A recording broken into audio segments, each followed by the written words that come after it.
Alright, hey, so the first thing I noticed was that the story isn't told chronologically, like linear wise. It kind of mixes the stories between the grandpa, the dad, and the son. They intermingle the stories time wise.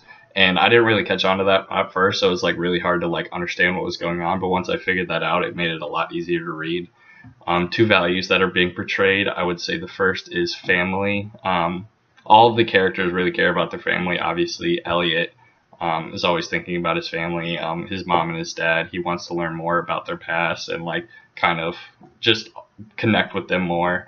And then obviously, so Pop and Jenny would have never met if not for the war. So they kind of builds on their family and the importance of that. And then another one is solitude. That's the second value, I think. There's kind of contradicting views of that. Obviously, Pop is very like he wants to stick to himself and does isn't really open to other people and doesn't want to talk about his experiences. While Elliot is like the contradiction to that and wants to go out and talk to as many people as he can and wants to talk to his dad and learn more about his experiences and talk about his own experiences as well. Um, Number three, what is something I had to look up. I had to look up.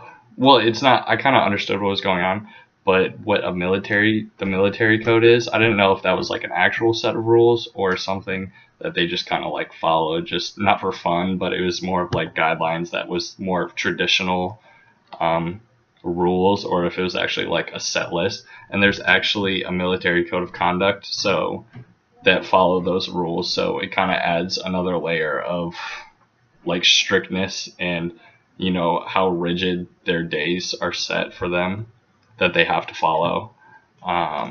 Use how American soldiers are depicted.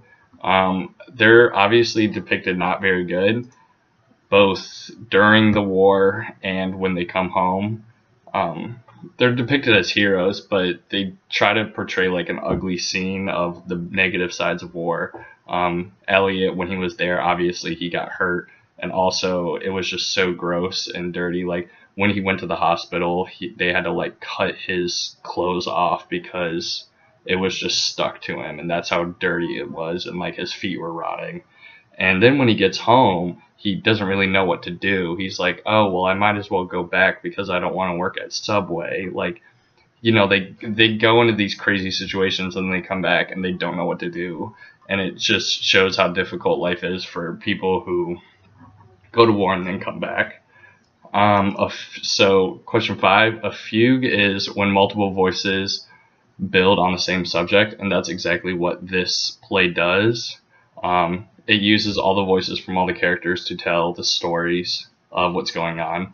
Especially in the letters, they'll do the person reading the letter as well as the person who sent the letter both tell the story of what's going on.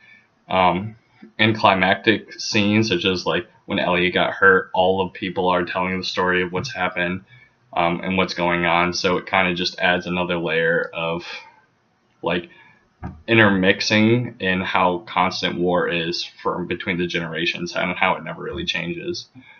Two questions. One, why do you think Elliot went back to war if he had such a bad experience the first time he was there?